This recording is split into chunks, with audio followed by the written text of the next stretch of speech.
Peace and welcome to The Culture here on the Black Star Network, folks. I'm your host, Farajii Muhammad. Thank you so much for checking in and being a part of the conversation. Folks, we got a lot to talk about. First up, let's talk about what's happening out of Tulsa, Oklahoma, as it's now been seen and has been decided upon about a judge that the case for reparations for the former residents and descendants of survivors and victims of the Tulsa massacre can move forward to the next step. We'll be checking in with Dr. Ray Wimbush, who is an author and scholar of reparations, to get his insight about this issue. So we'll have that conversation up next. Also, let's talk about what Governor Larry Hogan said, where he talked about that we should be very careful about standing with extremes. Now, he was talking about it for the Republican Party.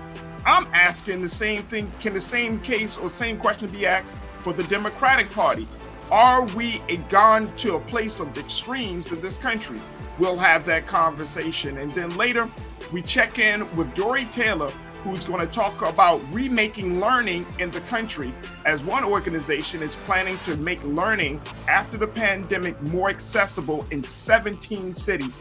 We'll break down the whole campaign. So that and a whole lot more is coming up on today's edition of The Culture right here on the Black Star Network. Are you ready to rock and roll? I am, so let's go.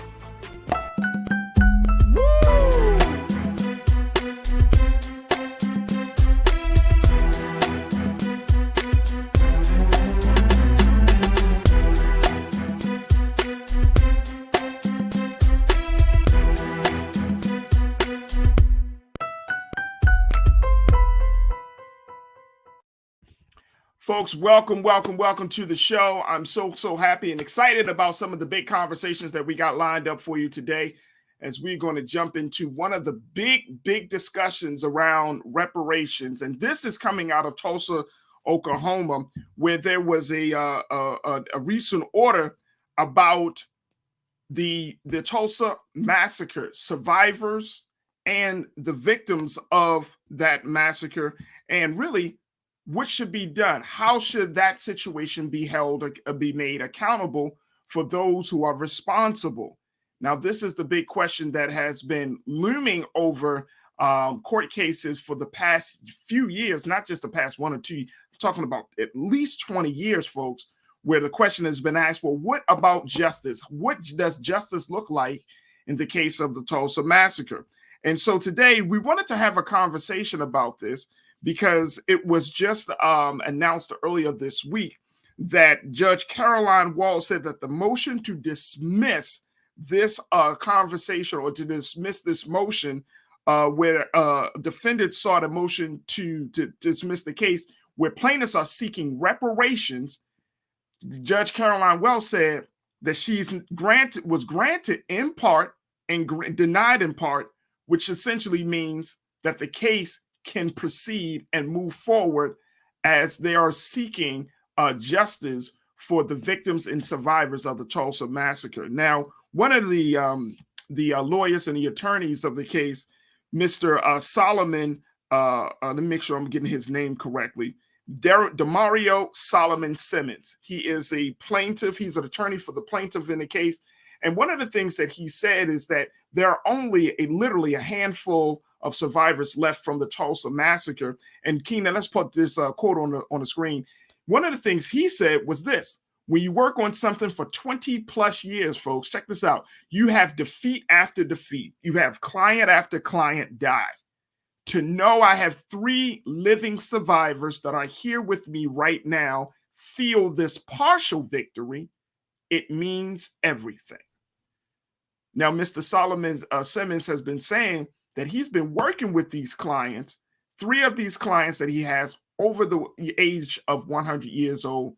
They have yet to receive any real justice, nor have they gotten any real evidence that something was going to be done about the Tulsa massacre. And it looks like this week, after all of this time, folks, this week, the judge says the case can move forward as they're fighting for reparations. Now, what does that mean? What does that look like?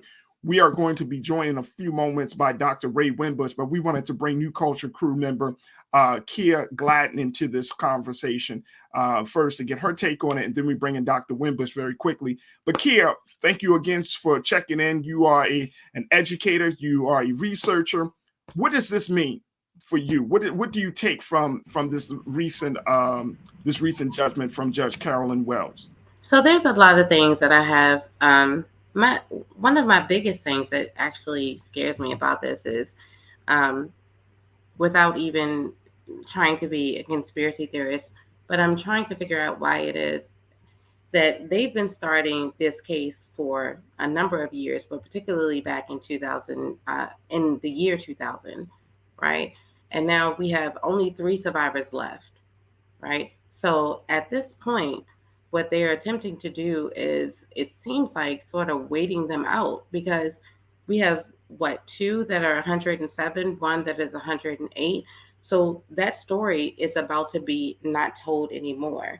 And we already know about when it comes to Tulsa. Even in Tulsa, it's been a secret that no one told anyone about. So I'm just trying to figure out why all of a suddenly, is it trying to say in history, oh no, we were going to do something about this? Or is it saying, let's make it seem like we were going to do something about this, and,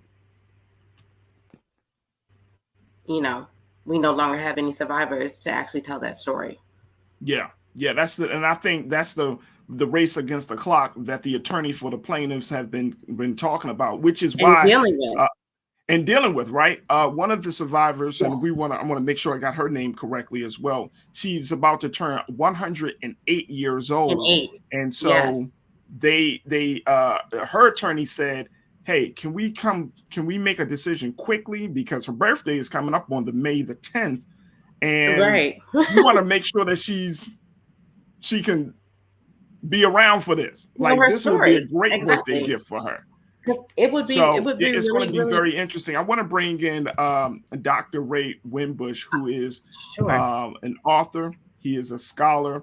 He's a researcher and a professor, and he's director of the Urban Institute at Morgan State University. Dr. Winbush, always a great pleasure to have you as part of these conversations. How are you this afternoon?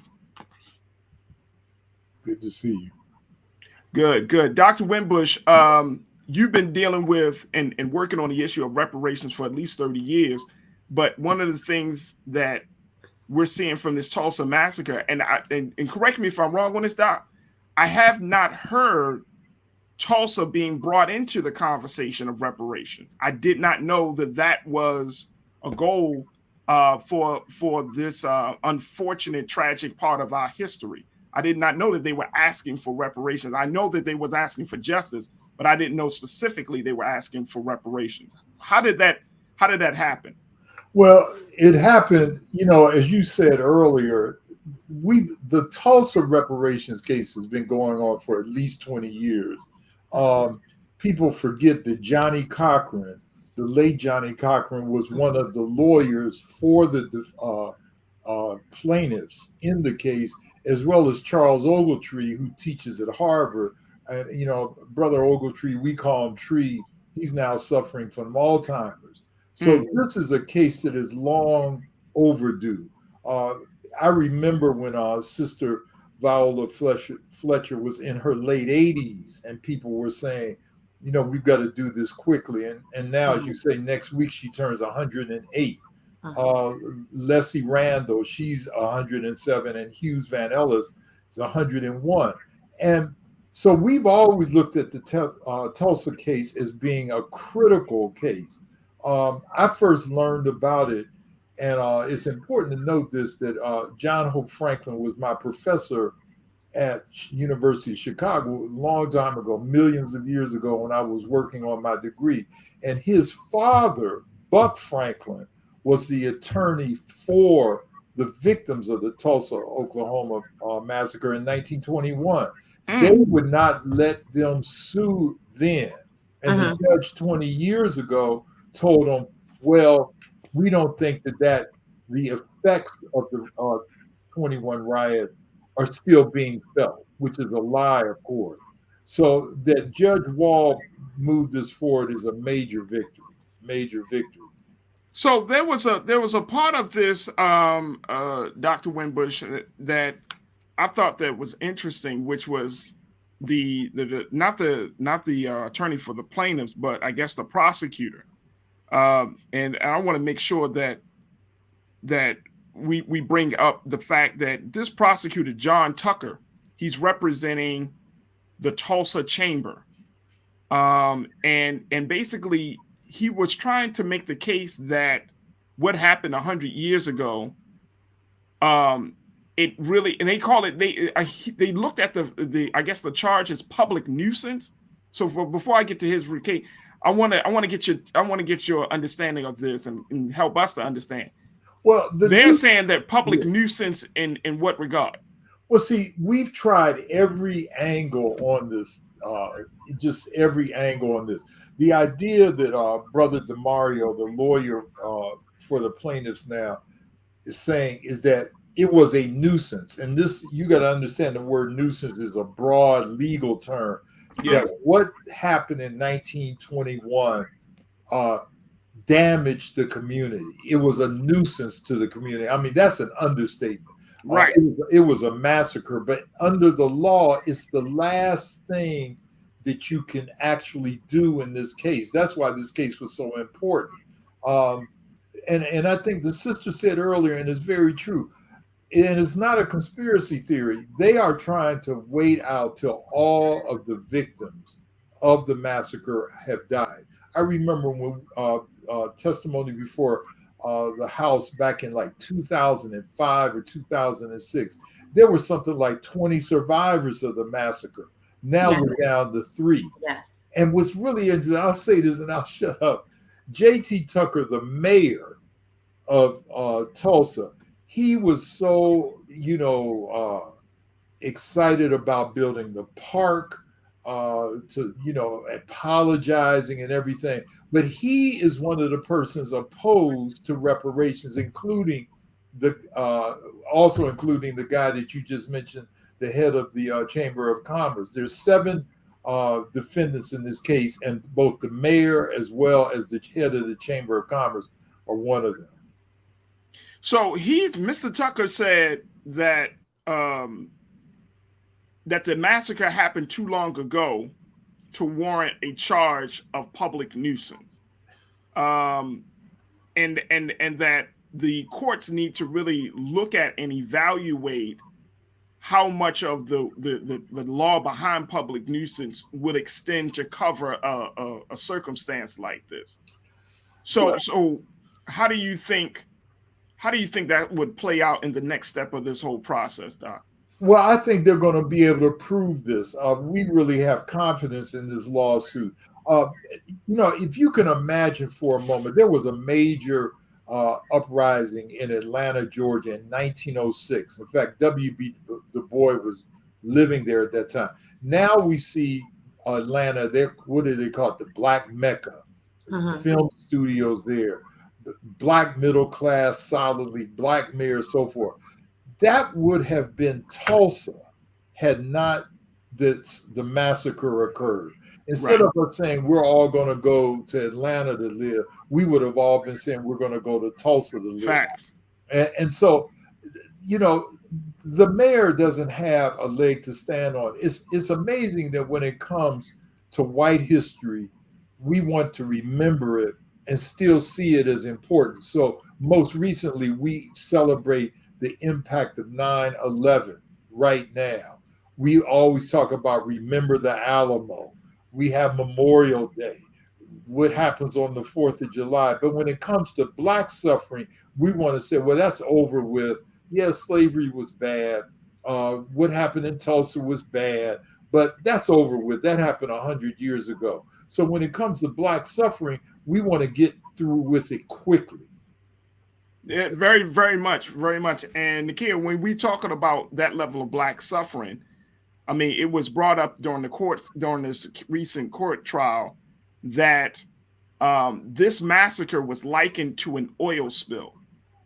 Yes. That that you won't just like any. And I remember when they had the Valdez oil spill years ago, and all of those oil spills. Like you really can't wrap your head or your mind around how much of an impact that had on the environment. And that's the same way that folks presented what happened 100 years ago to the courts, that there are generations with an S that Sure. have been affected by this massacre that happened on May 31st through June the 1st. So And I read so do you think that's a strong defense? Absolutely not. I mean, to compare, well, I wouldn't consider it like a natural disaster. Obviously, an oil spill is not necessarily a natural disaster, but in terms of comparing human on human, that's utterly ridiculous.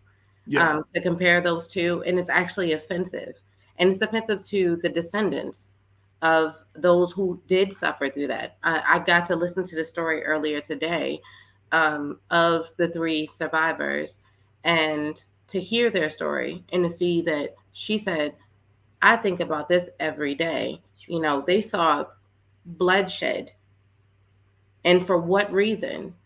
So we can go back to the reason of how this whole entire thing happened, because a young black man went into a elevator, and it was a white young woman, and she was operating the elevator, and then she screamed, and then all of a sudden it was just bloodshed. So we can go back to the history of that, but the idea to equate those two is utterly ridiculous. Mm-hmm. But when it comes to reparations, and I read a quote earlier today where it says that reparations, if we were to replace the word, because it's much like welfare, because it's really easy to make it seem like, welfare is bad because for some odd reason, quote unquote, it's associated with black people, but then also with reparations. But it said reparations is to replace the wealth that racism stole. Mm. So reparations is not a bad thing. It just has a bad connotation when you use that word. I don't know how to rephrase it, because our government, I'll say that, has allowed it to become a negative connotation, much like they did with welfare. Well, And I that's think, my problem. I think part of that, the reason that that becomes such a touchy point, touchy subject, Nakia, is the fact that people don't want this country. Like this country, we have a terrible, terrible history of taking ownership of the stuff that we've done bad to people, on how we made violations. Like reparations to a lot of people is another word for justice. Absolutely. And really, who wants to be held accountable for some violations that they know that they're wrong for? I mean, this is and I saw this, Dr. Wimbush, that when we have this conversation about Tulsa, when we have this conversation about the transatlantic slave trade, it comes down to the fact that America does not want to face the reality that it was the source of pain, hurt, generational division, familial division. I mean, America just doesn't want to come forward and say, you know what, we did that. We did this. You're exactly correct. And it's amazing how the system of white supremacy can weaponize words. So right now we see the word woke. I remember just 7, 8 years ago, that was a positive term, but now it's a negative term. Affirmative action. I'm thinking of reparations. These are words that were positive, but the system of white supremacy can make us start thinking negatively about it. Yeah. That's why people within the struggle, we have used terms like compensatory justice or historical compensatory justice. But the bottom line is to repair the damage done by a system of white supremacy. And what would Tulsa have been had it not had this massacre? It would have been like Atlanta is today. Yes, absolutely right. Absolutely. Taylor, I'm sorry, Janelle first said, Farajii, oil spills are considered accidents. The Tulsa massacre was a deliberate onslaught of evil. Absolutely. Facts. Right. I mean, and here's the thing that's really, really crazy about that whole situation is that they had airplanes and dropping bombs. That doesn't sound like that's not an accident. it didn't sound like an accident at all. It Period. is the biggest terrorist act that was ever committed on American soil. People talk about the bombing of Timothy McVeigh, 20 years ago. Oh yeah, This was the single biggest terrorist act ever perpetrated against Americans by Americans in this absolutely. country. Wow. And I Agreed. think people need to hear it just as that, Doc. Taylor said, I hope at the age of the defendants that there are not others in the wings waiting to take control of anything they may get. Concern for seniors is real. How do we, and I think that Taylor, I appreciate you bringing up that comment because, Doc, when you're talking about reparations for the survivors, the victims, the descendants, like now we're talking about getting into the nuts and bolts of how this is going to happen, whether it's coming from a state level or whether it's coming from the federal level. What would be the course of action that the state of Oklahoma or the United States government would have to take if it's decided upon that yes, they are allowed to get reparations? Well, I have, and this is not an endorsement, but Demario Solomon Simmons is one of the best litigators on reparations existing right now. He has covered all the bases.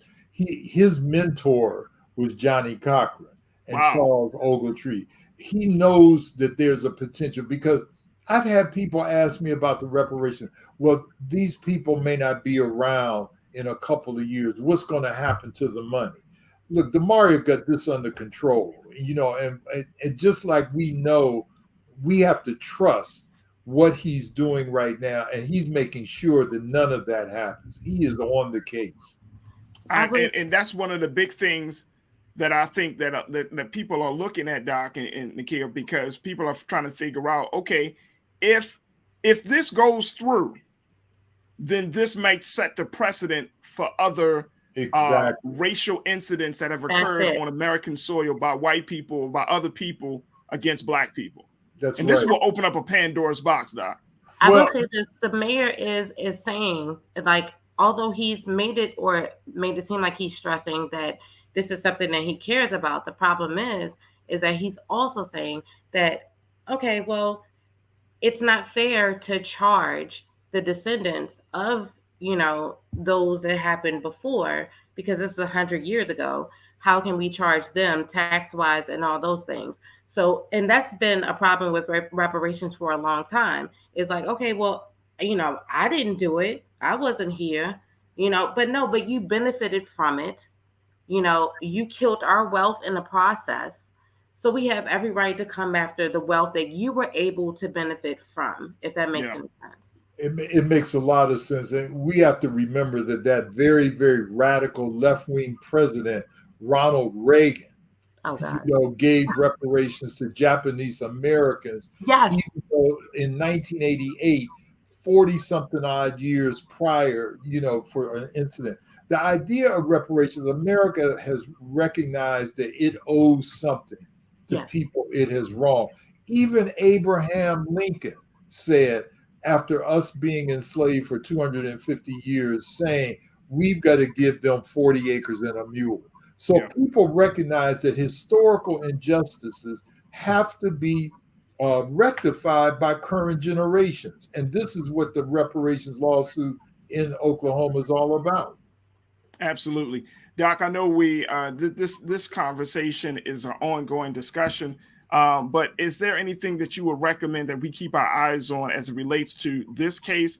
And I know the last time you were on, you were saying that the state of New York is looking to bring together a commission as well, like we saw in California. What's the update with that as well? Well, the update with that is that Governor Cuomo is no longer in power, and we're trying, it's again how. Well, don't let me get started, but let me put it this way. Keep an eye on New York. We're still working on it. Roger Wareham, an attorney and a good friend of mine, he is still working to get that under the new governor. Definitely keep your eyes on the California lawsuit, which we lost a couple of weeks ago in terms of how they voted this whole lineage stuff, which is Right. more about ADOS. So I would say, and of course, the Tulsa case as well. Those are the three that I'm looking at right now. All right. Dr. Ray Winbush, who serves as the director of the Institute for Urban Research at Morgan State University. He's an author. He's a scholar. Doc, we always appreciate you coming on the show. Thank you so much for your time. Keep up the good work. You too. Nice meeting you. All right, folks, we got to take a quick pause. When we come back, let's talk about what Governor Larry Hogan had to say about extremes in the United States, and starting with his own party. And now I'm asking the question, well, what about Democrats? Are Democrats prone to fall into a place of extremities? We'll have that conversation with Culture Crew member Nakia Gladden. So stay with us. That is coming up in the second 30 of The Culture right here on the Black Star Network. We'll be right back.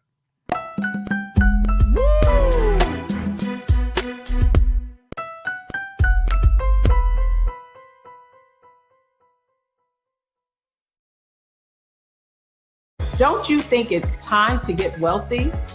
I'm Deborah Owens, America's Wealth Coach, and my new show on the Black Star Network focuses on the things your financial advisor or bank isn't telling you. So watch Get Wealthy on the Black Star Network.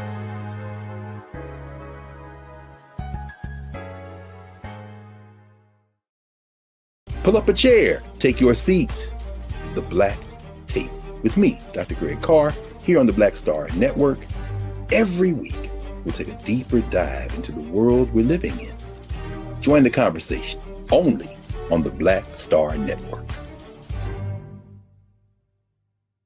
Hi, I'm Dr. Jackie Hood Martin, and I have a question for you. Ever feel as if your life is teetering and the weight and pressure of the world is consistently on your shoulders? Well, let me tell you, living a balanced life isn't easy. Join me each Tuesday on Black Star Network for A Balanced Life with Dr. Jackie. We'll laugh together, cry together, pull ourselves together, and cheer each other on. So join me for new shows each Tuesday on Black Star Network, A Balanced Life with Dr. Jackie.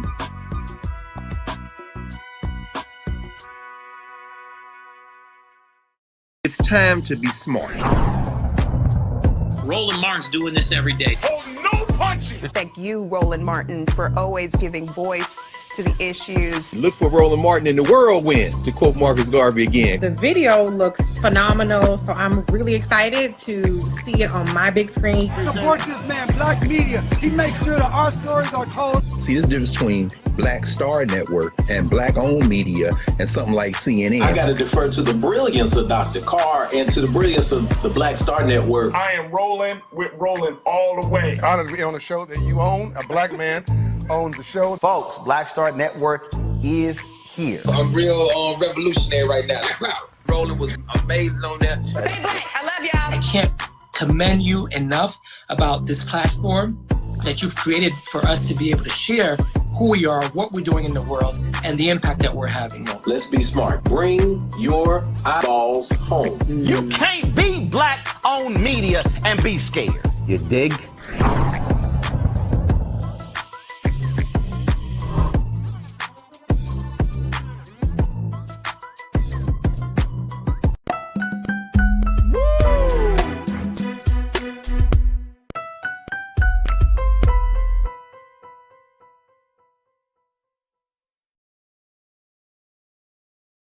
All right, folks, welcome back to the show. Let's talk a little bit about extremes in this country. Now, we're seeing a country that's becoming more and more divided and more partisan. And it's gotten to a point where the laws and the policies that we want to see move forward are installed. It's gotten to a point where we can't even communicate with one another. And even has gone as far as people literally moving out of cities to live around people who are like-minded in their political views. That is actual fact, folks. So we are at that place. So today I wanted to have a conversation about when you go too far in your political views, being an extremist, quote unquote. Governor Larry Hogan, who is the Republican governor here for the state of Maryland, he urged the voters to stand up against the extremes. Let me share with you what Governor had to say. Check this out, folks. He said, and this is where he was talking about his own party, we need to stand against the extremes and for the majority of Americans. He said, we need a hopeful, positive vision for America and a message that appeals to a broader group of voters. A party that lost the popular vote in 7 out of the last 8 presidential elections and that couldn't even beat Joe Biden is desperately in need of a course correction. The truth is, the last election was not rigged and it wasn't stolen. We simply didn't offer the majority of voters what they were looking for. Again, that's from Governor Larry Hogan of the state of Maryland. I want to bring in Culture Crew member Nakia Gladden back into the conversation to talk about the importance of not going too far left or right. But then, as Governor Hogan said, Nakia, that he warns his own party, and he's not a Trumper, but he warns his own party about going into extremes. It made me ask the question: well, would that same idea apply to Democrats? Because now we're seeing Democrats are being far left. You know, what's your take on what the governor had to say about this? So it kind of harpens back to what we just talked about in terms of where you can take a word and make it or demonize it. I don't necessarily know what he means by extremes. I don't know. I know that, and I'm not going to say what party I subscribe to. I'm pretty sure it's, obvious. But the fact of the matter is that extreme, you don't see Democrats going out and, storming the Capitol. So to me, that's extreme. That's what extreme would mean to me. However, is it okay for us to have a point of view? Yes. Can we relay that point of view in a better way? Possibly, hopefully, if we have the policies that we are trying to, and we know or we believe that this will make America a greater or better place. Mm-hmm. And so and for me, it seems like, we've been beating a dead horse in some ways, right? The GOP has gone crazy. Let's just say it, right? I mean, let's keep it real. You have never, and people, it's sad. I'm going to say it like this, Nakia. I'm sorry. It's sad when people are fantasizing and wishing upon a star that the GOP was like the old GOP, as if the old GOP really gave a damn about black and brown and the poor. Ever. Okay, so when you wish that they, like, man, I mean, I wish that the Republicans would like the ways they back in the 80s and the 90s. They were still a problem. The fact right for black folks. I mean, let's keep it real. Like, you know what I mean? And that's facts. The fact of the matter is, so now we in this extreme place, and we're waiting.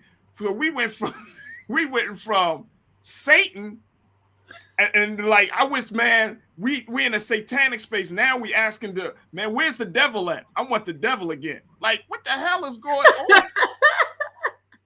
I just don't get it. I don't get it. Now, on the flip side of that, right, we're seeing something happening with the Democratic Party. And the extreme is you want to have this quote unquote moral conscience all of a sudden at the most urgent time in our history. And that's what's really, really like frustrating to me, because what they're trying to make it seem like, it's like, okay, so we went crazy, but now y'all trying to be moral. And it's like, yeah, that's exactly what we're trying to be. We always have been, for the most part. We always have been. We care about people. And even though for some odd reason, and we know this from the TV shows that we watch, we know conflict makes more sense. Conflict is what attracts people the most. Does it make it right? No. But Democrats have always stuck on the, okay, healthcare for people, healthcare for all, excuse me, welfare when it's necessary, even Roe versus Wade. And we didn't even talk about that. And I wanted to see if you were going to touch on that. We had a whole hour yesterday. We talked a little bit about it. Oh, okay. Yeah. Because that's we had a whole hour yesterday. Yeah. All those things. I mean, the fact of the matter is that it's always been about people as opposed to, just about out for, rich white people. Can I say that? Yeah, I mean, you're on Black Star Network. I mean, we keep it real. I mean, I'm just saying. We've been unapologetic, and there's nothing wrong with saying it. Let me just say, there's nothing wrong with saying it. Right. Don't call what we say. I mean, what we do extreme to me. No, this is not extreme. Right. It's not extreme. Let's look up in a dictionary what extreme means. When you climb up on our Capitol, that's extreme. Name the last time you seen some crazy stuff like that happen. I get that. Now, see, that's extreme, right? And I totally understand that. But then when you, and like I say, I think to Governor Hogan's point, yes, your party, they straight out of their minds right now. You know what I'm saying? Like, I don't even want the party of Reagan. I want y'all to figure out if y'all like human beings or something. I mean, I don't know. But then the other side of it, and I'm serious, it's like the people are asking for the Democrats to go into a certain space, to be in a certain space. Yeah. And I think, and this is the unfortunate part. We have taken former First Ladies Michelle Obama's advice, recommendation too damn far. Yeah. You know what I'm saying? When they go low, we go high. No. So should we go extreme? And what does that look like? The time that we live in, it necessitates us to have urgent action. It necessitates us to be very intentional and deliberate, and at the same time to commit an action with great force and power. Right? But what does that look like, Farajii? What does that look like? Yeah. I mean, look, that looks like the president of the majority party using his bully pulpit and said, okay, y'all not getting voting rights across? All right, I'm going to make it an executive order. Y'all not going to move on this George Floyd Justice for Policing Act? We got to figure out an executive order. That's what that looks like. That looks like having the testicular fortitude to be able to put your foot down and say, you know what, enough is enough. I'm not going to try. And I see how you plan it. I mean, you laughing. Like, it's so like, you know what I'm saying? Fortitude. Yeah, Okay. Exactly. But it's about not just saying, okay, I want everybody all in on every single idea. We need a consensus. We have to actually go in. The American people. Right. The American people. But you do realize that Governor Hogan is a Republican.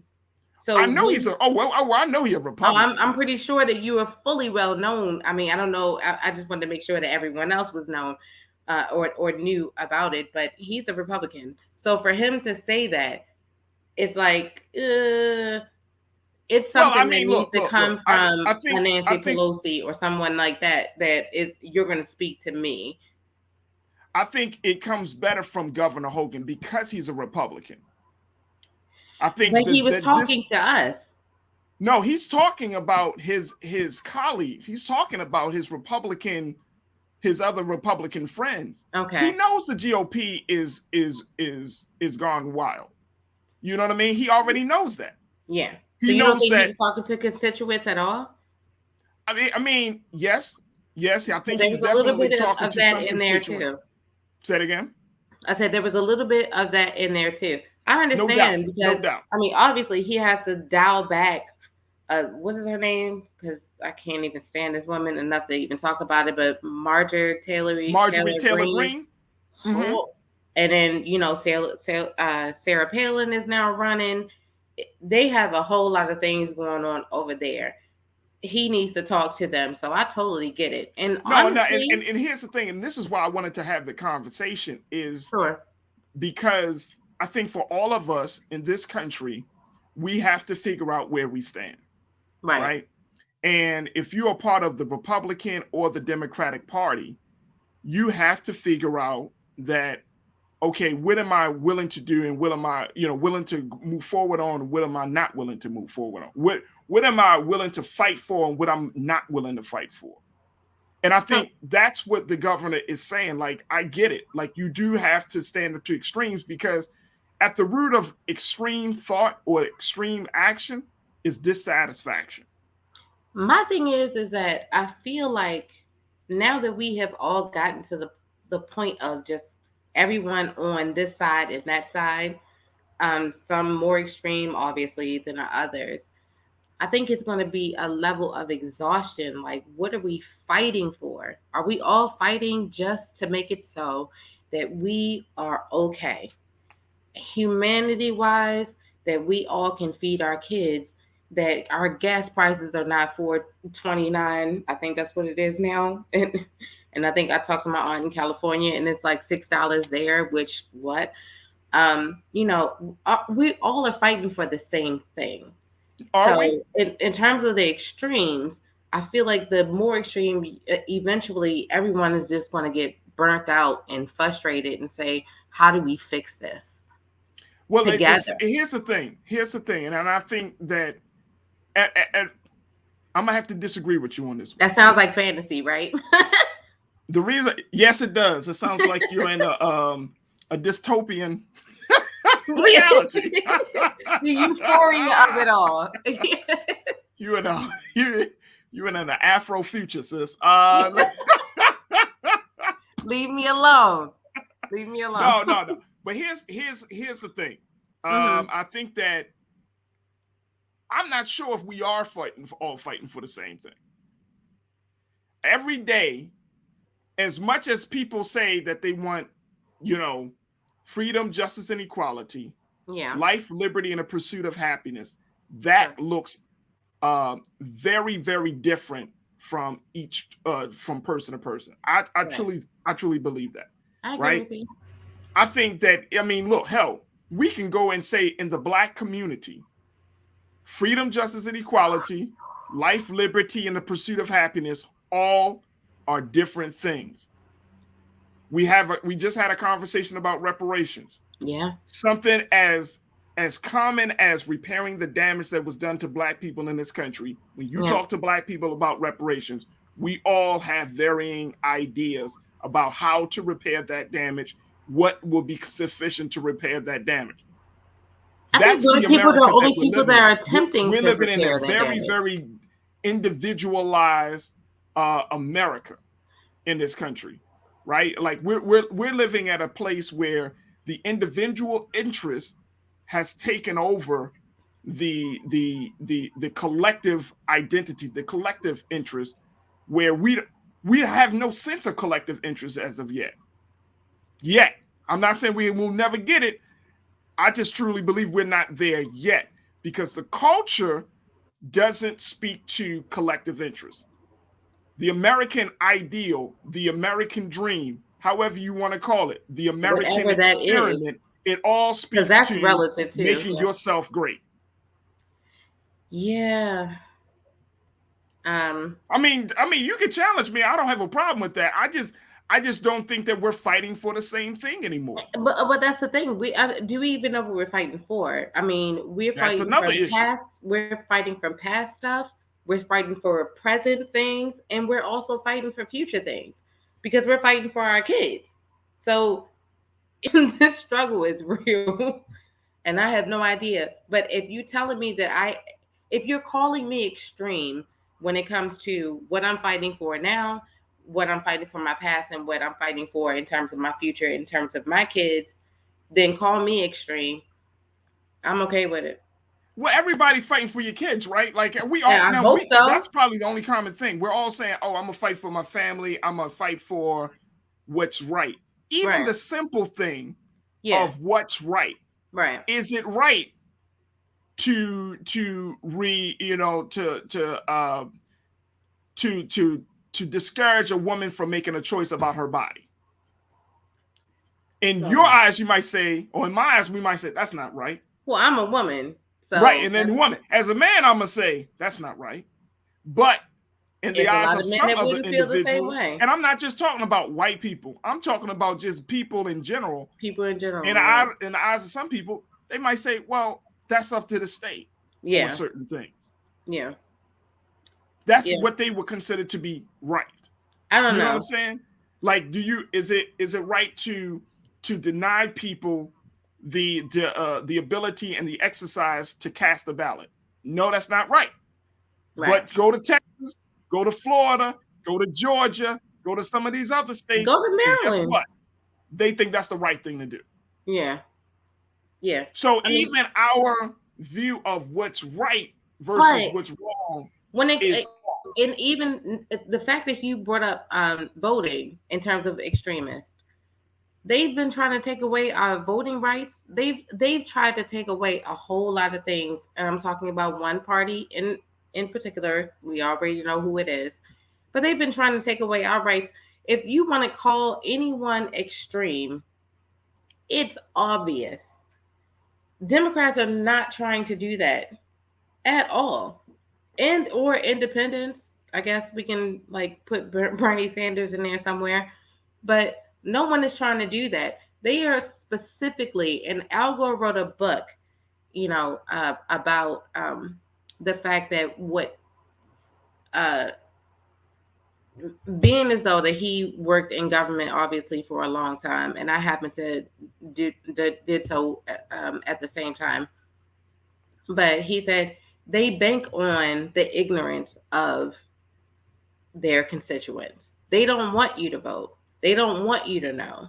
Because if they did, then the stupidity wouldn't work. And then somehow our media came into it, where then we had Fox News come up, and now we have, everything on the internet and stuff. And that just got really out of control. But they're banking on, let's keep them as stupid and, don't know what's going on as possible. And then they won't, because technically our Constitution says that we have a voice. So they say, let's take that voice away. Absolutely. Now and here's they've another been doing point. it for a long time. I mean, they have been doing it for a long time. Let me share with you another thing that Governor Hogan mentioned.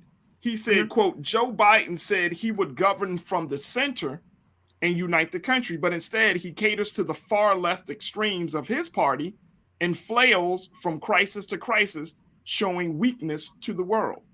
That's what makes me really upset with the Democratic Party. I'm going to say this first before I comment on that, is that for some odd reason, we have to come out and say we are centrist. We're going to unite everybody together. Republicans, they're like, no, we coming out guns blazing straight to the right. So why it is that Obama, I just had a conversation with someone earlier about this, where they were saying that Obama did the same thing. And I said, no, but he was policing, because his job was, as a teacher, I'll say this, like I have, because he was like, well, he didn't do anything for Black people. And I said, well, as a teacher, I have a body of students that are African Americans. I have some Latinos. I have some, Asians. So am I supposed to only teach to the Black people? No, I teach to the whole. So I felt like, for the most part, that's what Obama was trying to do, to say, no, I'm going to try to do something for everyone. But here's my position. You already know what my position is. I know. But for those who don't know, okay. Mr. President, who gave you the mandate with a 92 or 95% of the Black vote went to President Obama in 2008? Who, unprecedented. Absolutely. Historic. But Hillary Clinton got not as much, but really, really close. What was not as much? What are you saying that wasn't as much? Oh, not as high as what Obama got. But I'm just saying they were pretty close. For which candidate you speaking of, though? I said for Hillary Clinton and Bill Clinton. Yeah, but no. And they were close. I think you're right on that. You have to realize he was not just working for Black people. He was working for the American people. Yeah. But see, that's the thing. Like, you were close, but at the same time, that Black people gave this man a mandate with their ballot, with their vote, right? That when you got into office, you remember us. That's what we essentially said to President Obama. I agree, but you know what I'm can you saying? say When that you get into he office, did not give us anything? don't forget about those of us who never had a voice. Well, me and you can argue about this all day. Yeah. But that's what I'm just simply saying, that no, I understand. It's you know what I mean? Like there is a responsibility, and I think that, and this is the sad part. But had he done that, then he would have been called an extremist. He can't get anything passed if it doesn't pass through Congress, and then through the Senate, go back to Congress, go back through the Senate, and then he I mean, I get that. Yeah, I get that. So it's not as if he can just like write and be like, I'm not it's expecting that. But at some point, it seemed like on certain issues, right, he stopped trying. He could have been extreme. Yeah. Are you saying extreme is good? Is it really? No, wait. Now, hold on now. Hold on. Wait a minute. Hold on. Is it extreme? Again, if you are a public official, right? If you are a public official, yeah, right? Mm-hmm. Is it extreme that you think about the interests of the people that you come from as well as represent? Is it extreme that you say, you know what, as a Black man, I'm gonna make sure that we put some policies in place that's going to preserve Black life? That's not extreme. Oh, again. And see, that's the bullshit. That's the bullshit that America be on. Like when President Kennedy was in office. What I would view as extreme. All right, let me just make this quick point real quick, McKim. Hold on. When President Kennedy was in office, if I'm not mistaken, he was Catholic. Right? Say it again. He was Catholic. President Kennedy. He was what? Catholic. Yes. So by him being Catholic, you don't think he looked out for the Catholic Church? Oh, he had every. You really want to put those two things together?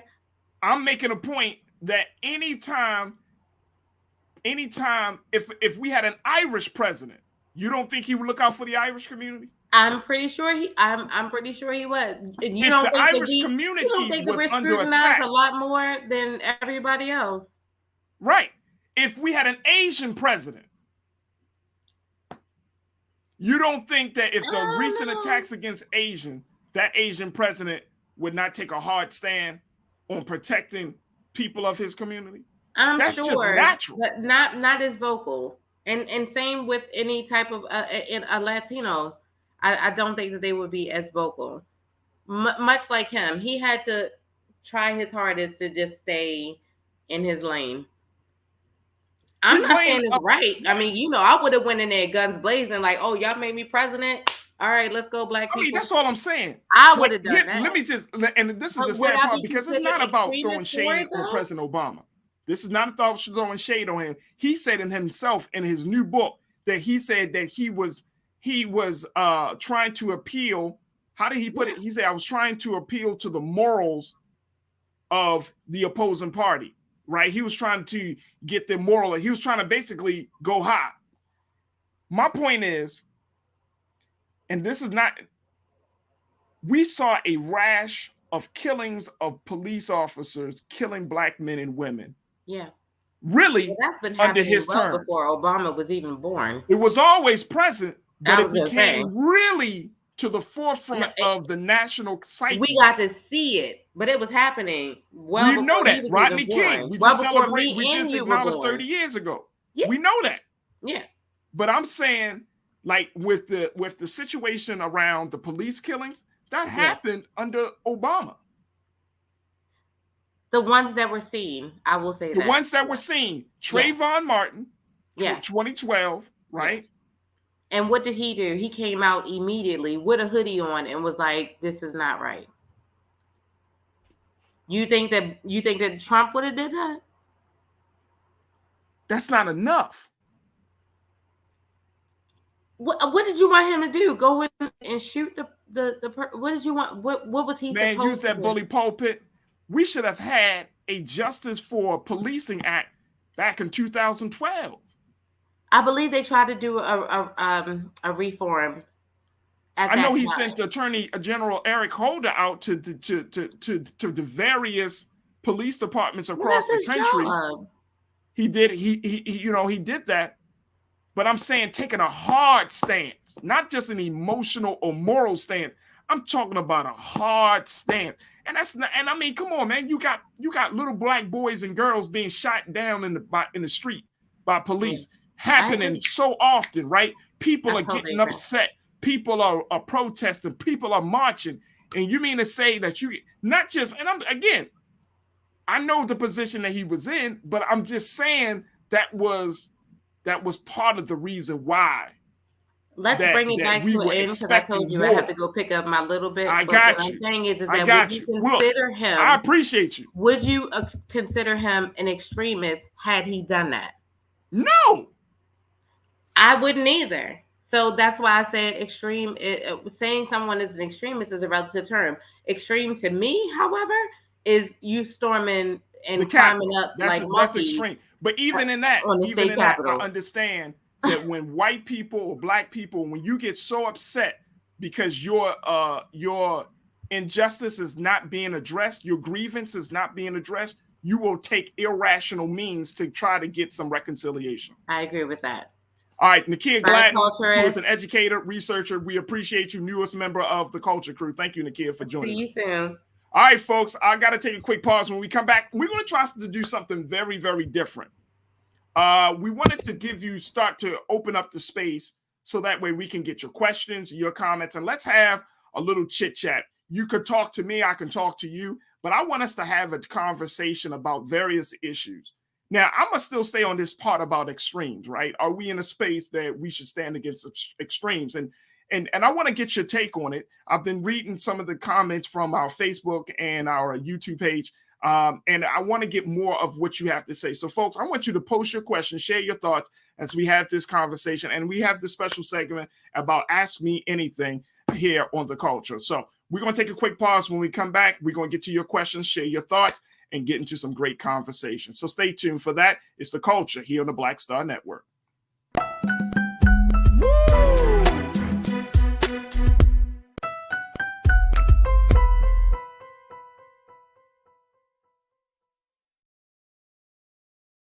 Don't you think it's time to get wealthy? I'm Deborah Owens, America's Wealth Coach, and my new show on the Black Star Network focuses on the things your financial advisor or bank isn't telling you. So watch Get Wealthy on the Black Star Network.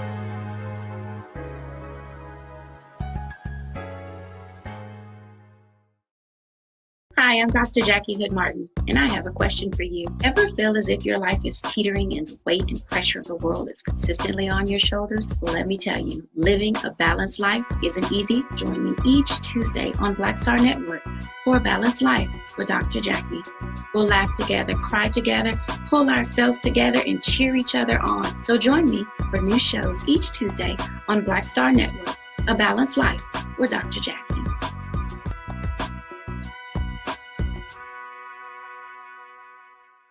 Pull up a chair, take your seat. The Black Tape with me, Dr. Greg Carr, here on the Black Star Network. Every week, we'll take a deeper dive into the world we're living in. Join the conversation only on the Black Star Network.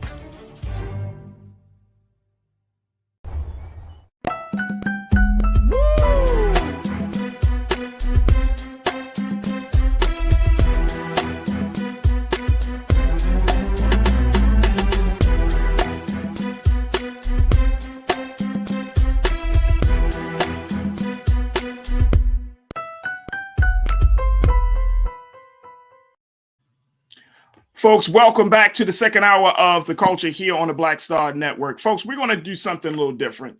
And we wanted to see how this goes and with the hope that we can do this more often where, you know, you have been watching a number of conversations that I've been having with various people, right? And, you know, we're able to just share just some of your thoughts and comments, but we haven't been able to fully engage you as the way that we want to. So we wanted to change that here on The Culture. By giving you an opportunity to pose your questions and let's have a conversation. A number of you even after we finish a topic or a segment, many of you on the chat are still continuing the conversation, which I absolutely love and appreciate. But I wanted to at least give space and time to let you know that your voices truly, truly do matter. And that I wanted to, let's see if we can try to get some of your questions and your comments. Now, we got a few minutes today, and we're going to try this out. But I wanted to just start with this keep the conversation going about extremes, because I truly believe, as Governor Hogan said, that we have to evaluate where we are. Now, my culture crew member, Nikki Gladden, who just was with us, she shared with us some thoughts about, President Obama and his handling of things. Folks, I truly, truly believe that we are in a time where we do need to be intentional about our extremes. But here's what Karina, I see your message here. Karina Denise, you said, I don't believe the pressure we're applying to Biden now equates to what we should have applied to Obama and the entire administration at the time. We're culpable. In some of this. Karina, I have to say, I agree with you. I agree with you wholeheartedly, sis. I think we are culpable. I think that we assume, which is understandable, right? Like we as a community and as a people in this country, we really haven't had a full blown out like therapy session around what happened over those 8 years with President Obama and us as a people, right? We haven't processed all of that yet. We're still processing that. We're still processing the idea that we had a Black president for 8 years in recent history. And, it's like we're still trying to figure out the impact of that. Like, yes, we know he's a good person. We love his family and all of those things, but I'm talking about his policies. I'm talking about his ideas. I'm talking about his programs. I'm talking about, his use of the bully pulpit. We didn't put a lot of pressure on him because we assumed, understandably, that he was going to go into office doing the people's work, doing Black people's work. And you heard my colleague Nakia making a point that no, it's not just about Black people and that he had to be the president. We all understand that. We all understand that. Look, man, we in the United States of America, we understand that. But it wouldn't have been extreme, in my point of view, folks. It would not have been extreme if the president did a couple of things. Now, not to say he didn't do anything, but the optics looked as if he didn't do as much for the people that he came from. And I'm saying that's crazy. That's all I'm saying. I'm saying that's crazy. We should have applied the pressure. We should have applied the pressure. We were so happy, and Karina, I'm sure you agree with this. We were just so happy to have a Black face and a beautiful Black family in the White House that we sort of kind of got blinded by all of that. And then instead of just saying, hey, all right, cool, we looked at them as celebrities versus them as public servants. And that's our fault. If we were to have a therapy session about our relationship with President Obama, we would have to come to some agreement that it wasn't, we allowed the president to kind of get a pass on some things that were near and dear to our hearts. Near and dear to our hearts. So I definitely agree with that. Let me see. Let me go to Brother King Lee. Brother King Lee, you sent a question about, let me make sure we have here. Here we go. I'm just taking okay, Brother King Lee, you said, ask me, do I have any views on Black separatism when it comes to land distribution in the United States? Look, let me tell you, Black separatism, if this country was truly, truly about giving justice, justice is recognizing that you've committed a violation and that you have a duty to repair the damage, right? Justice. Otherwise, whatever consequences that you garner as a result of that denial of your duty, those consequences, they're yours. You got to take full accountability, right? So it's about fair dealing. If this country wanted to treat us fairly, deal with us fairly, then the idea of 40 acres and a mule, I don't need an apology as much as you giving me something that is going to improve the quality of my life. If we had actually gotten 40 acres and a mule, the conversation of reparations would not be happening. Because I'm sure some of you are landowners. Y'all know how big an acre of land is. Just one or two or three of 40 acres. And you have a mule, which is used to help to till and cultivate the land. And we have received that during a time where our people were in tune with the land, like we were building on land. We didn't see land ownership as a burden. Do you know how much wealth that is to get fertile land? Oh my goodness. The conversation would be different in this country if we actually got 40 acres and a mule. Hell, if a small portion of us got 40 acres and a mule. Now, I'm also of the belief, folks, that look, if this situation between black and white don't work out, then, you know, and we're seeing it. And I know some people are like, man, are we really at that place? It's a disagreeable situation. Unless there is some very real changes that take place among white people to say we have done wrong. Unless the United States of America, the government of this country, says we have done wrong. See, black folks, we understand the wrong that has been done, right? We understand the wrong that has been done because we're the victims of it. We understand that the impact that it has made because we're still living with it. We understand all of that. The other folks don't understand that. They're not even at a place to confidently say, you know what, we've committed some wrong. And not only have we committed some wrong, we have damaged generations of black people as a result of that. And not only just that, we have taken advantage of the ignorance of black people. None of that is even happening. I mean, we're still look, the government has not even fully came out and say that the transatlantic slave trade was wrong. That enslaving a whole nation of people is wrong. We haven't even gotten there. We have not gotten there yet, folks. So if we can't even get to that place of just looking at it from historical aspect, look, we've been talking about it on this show. We've been talking about it. Brother Roland been talking about it on his show. Dr. Carr been talking about it on the Black Table. You can't even have a conversation about history, real history in the schools in some of these states.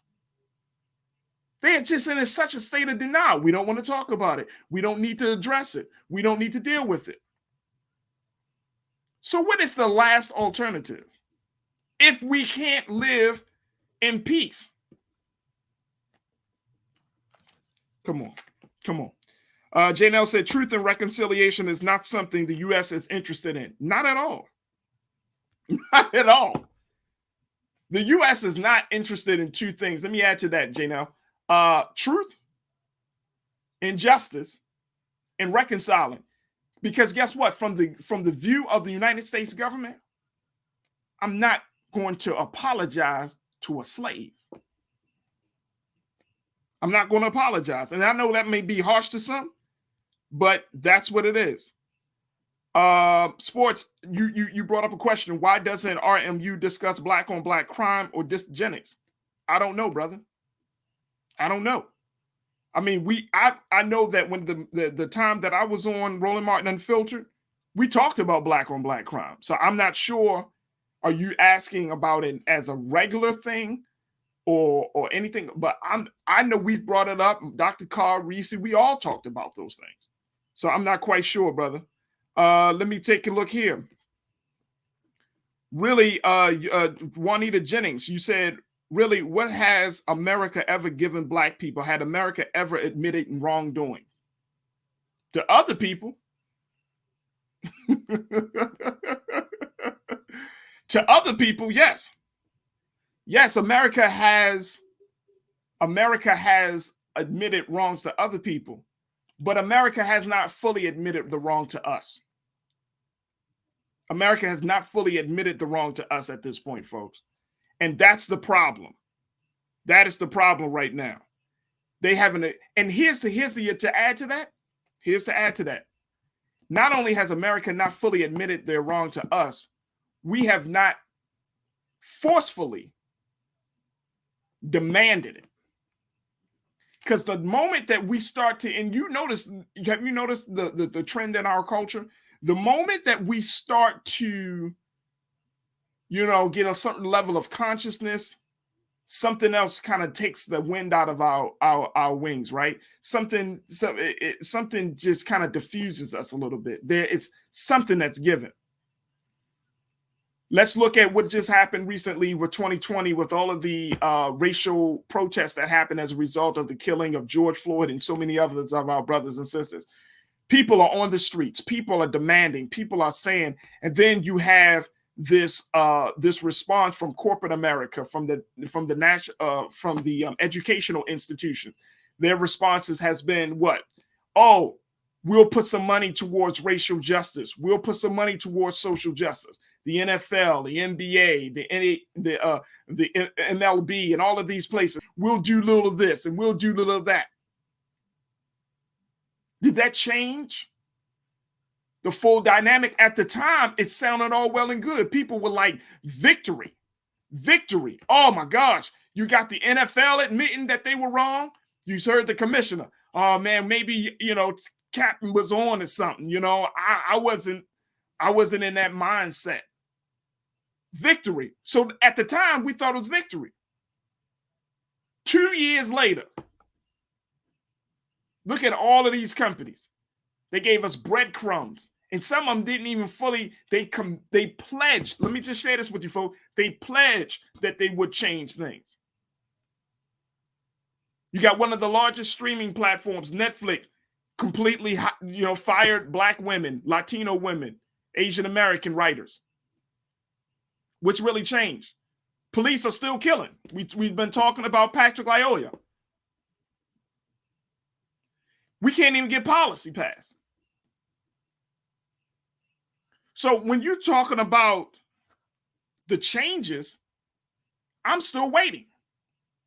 It's like a computer still loading. I'm still loading right now. Like, where are the substantive changes that are going to change and improve the quality of life of Black people in this country, the quality of life of poor people in this country? Where are those changes yet? T. Nixon said, what do you think our next best move is to position ourselves in the right direction? T. Nixon, I think that's a huge question. It depends on which space that we're in, whether we're talking about politics, whether we're talking about education, whether we're talking about healthcare, arts and culture. That's a big question. I think that we're brilliant enough and intelligent enough to be able to determine our own fate, right? But here's what I want us to ask. I think that is very, very important. We cannot absolve other people who have done us wrong, absolve them of the responsibility to make things right. I'm going to say this again, folks. As much as we want to move on and say, you know what, Black people, we're going to get into a different space. Poor people, we're going to get into. No, you can't absolve. You can't just totally disregard the fact that if white people, if the government, if anybody who has committed the wrong, they have to make it right. That's the part about, not just about reparations, but that's the part about healing and moving forward. You can't have a move forward and let the person that has done the violation said, I'm sorry. And not only are you saying, I'm sorry, what can I do to make things right? If that doesn't come up in the conversation, and they got to ask you, not tell you, you can't be like, I'm sorry, but here's what I'm going to do, right? No, you got to ask somebody, you got to ask them, okay, if I committed a wrong against you, then I'm in no position to tell you how I'm going to fix your hurt. I have to listen to you so that way you can tell me how to fix my hurt and my pain. I mean, that's just natural. Let me see here. We got a few more minutes. Shalinda, always a faithful watcher, listener, viewer. She's always telling people to check in and to support. She said, whites know that the black peoples were the first in everything, and they're determined to make sure that we're never on top again. They pretend like they don't know about the power of our melanin. Yeah.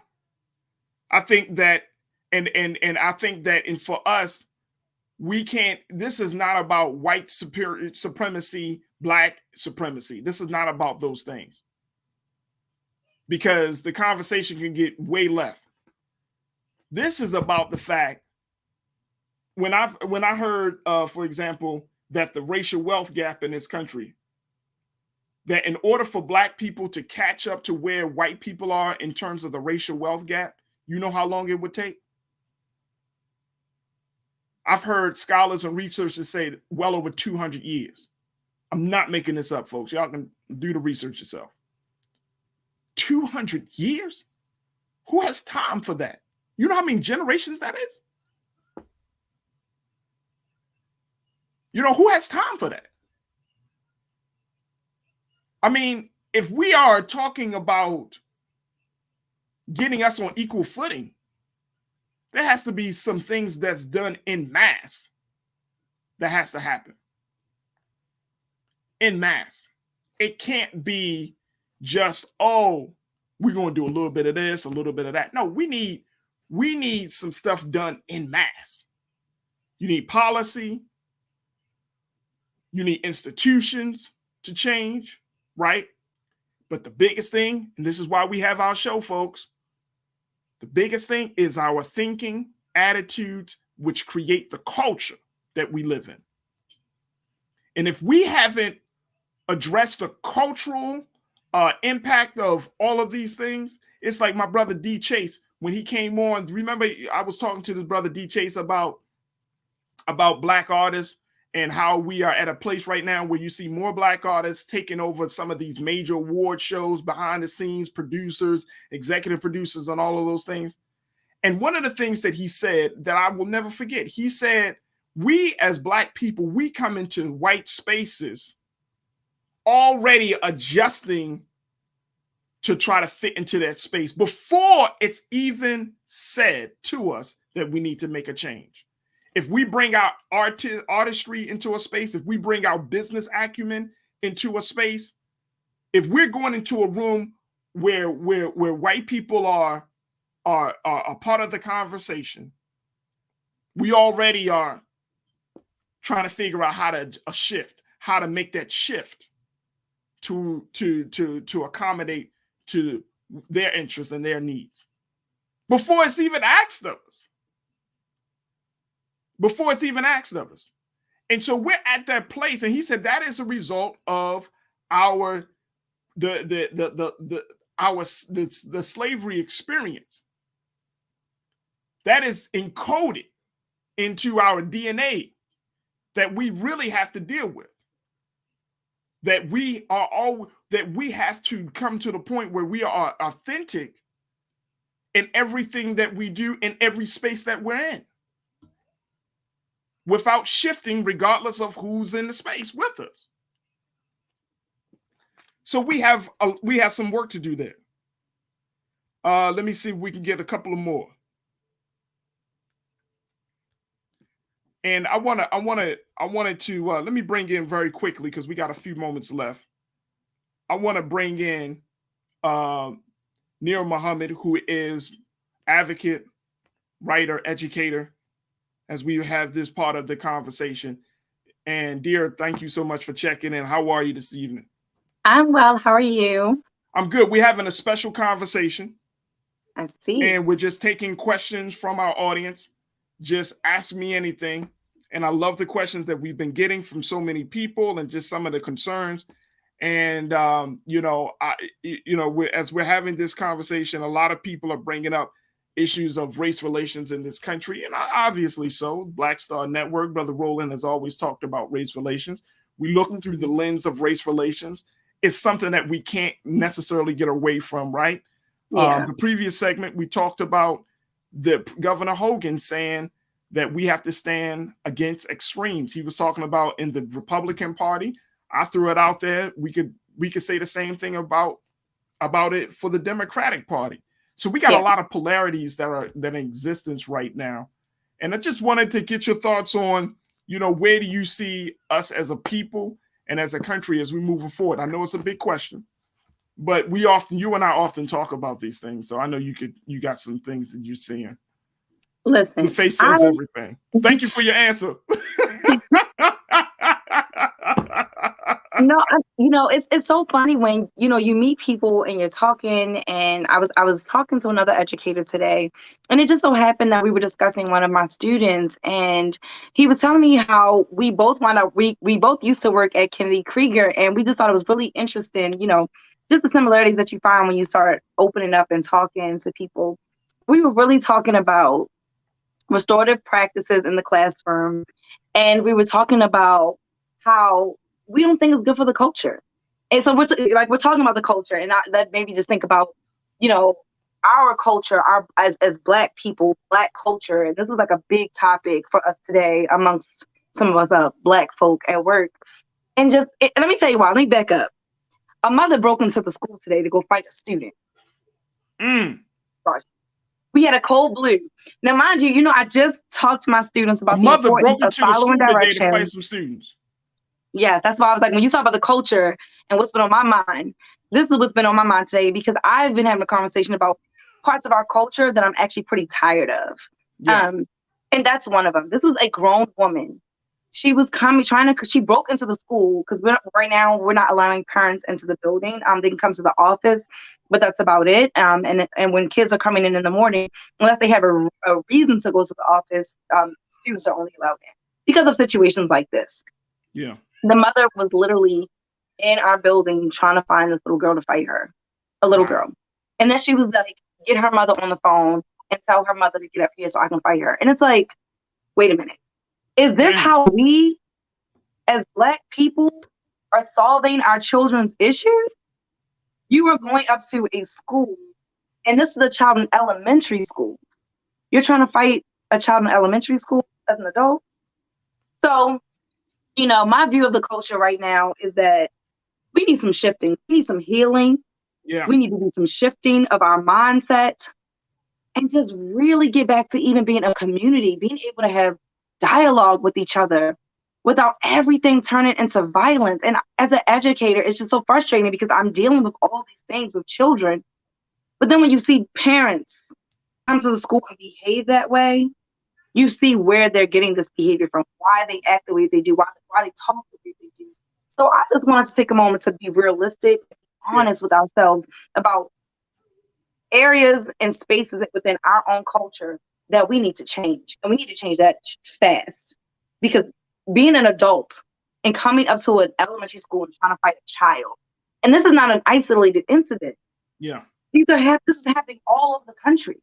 Well, within the Black community. Yeah. And we really got to do better. It's an ongoing thing. We're going to take a quick pause. It's an ongoing thing. And if people really understood the dynamics and some of the challenges that you face as an educator each and every day, from the children to adults, right? And the system, quote on, we're going to just lump everything under the system. If people really understood that, then it's a reason why we need to appreciate teachers this week. Yes, it is Teacher Appreciation Week. You're right. It is. Right. That's why we got to appreciate teachers, man. Because y'all go through hell. Y'all catching hell. And we're always blamed for everything. Always blamed. And look, you would be proud of me because, when we started off on Monday, we talked about Teacher Appreciation Week. I was like, don't offer no teacher no damn free cup of coffee, a free meal. Oh, here's a bonus for being thank you. Paid them. Paid them. So you do. Okay. The funny thing about that is, like, yesterday they had like coffee and like egg sandwiches. I know schools across the country for teachers. Paid them. And then they fed us today. They had a catered meal for us, and I could not eat anything because of my celiac disease, and so we're still not thinking about vegans or people with celiac. So we got a long way to go, but no, it is what everybody's it still is. thinking this is 1985. Everyone eats the same thing. Everybody Come on, eats get the this same good thing. chicken, Nobody's fried different fish, diets. mac and cheese. I was like, is there anything gluten free? They're like the kale salad. I was like, the kale salad.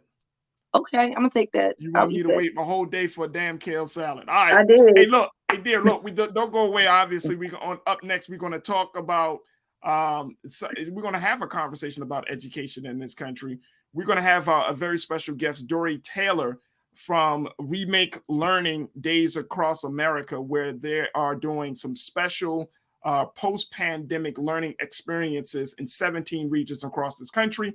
We're going to have a conversation with Ms. Taylor about that. We'll continue the conversation with Nira Muhammad, and of course, continue to take your questions from you. Folks, stay with us. We got a lot to get you in the final 30 of The Culture right here on the Black Star Network. We'll be right back.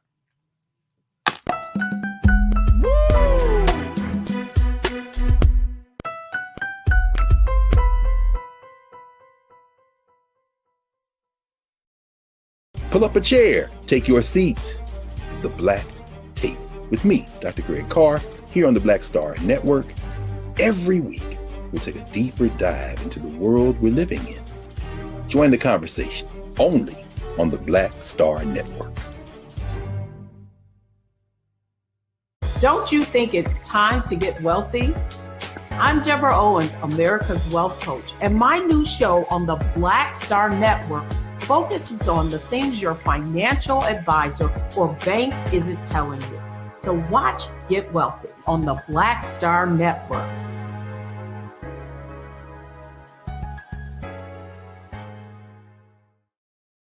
Hi, I'm Dr. Jackie Hood Martin, and I have a question for you. Ever feel as if your life is teetering and the weight and pressure of the world is consistently on your shoulders? Well, let me tell you, living a balanced life isn't easy. Join me each Tuesday on Black Star Network for a Balanced Life with Dr. Jackie. We'll laugh together, cry together, pull ourselves together, and cheer each other on. So join me for new shows each Tuesday on Black Star Network, A Balanced Life with Dr. Jackie.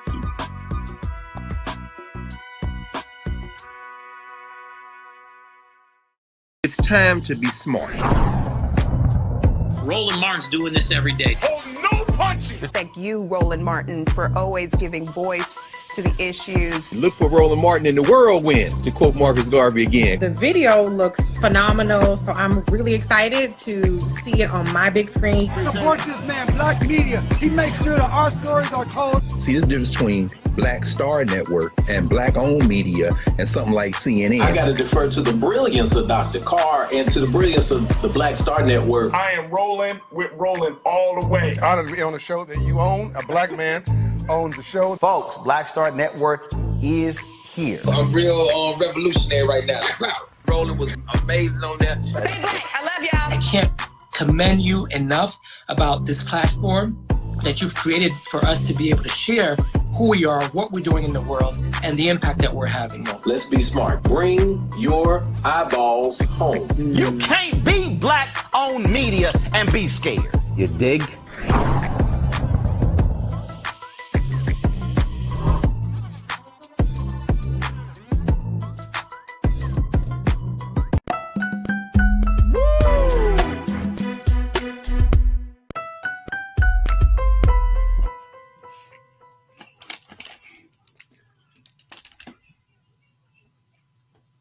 Folks, it is Teacher Appreciation Week, and I told you that we're going to do our part to make sure that we acknowledge all of the great work that educators are doing and the great challenges that they're facing. And this is why we wanted to have a conversation about what does it mean to have a post-pandemic educational experience. My next guest is here to give us some insight about the work that they're doing as they're doing Remaking Learning Days across America. Now, this is a educational experience that was going to be featured in 17 regions across the country. and it's going to be a way to change the culture and the structure of how we get children to learn. So I'm so happy to have Ms. Dory Taylor to talk more to us about this initiative and continue the conversation about education with our culture crew member, educator Nira Muhammad. Dory, thank you so much for checking in. How are you feeling this afternoon? Mr. Muhammad, thanks for having me. I'm feeling really good. Absolutely. Thank you so much for being a part of this conversation. Great to hear a little bit about Nira.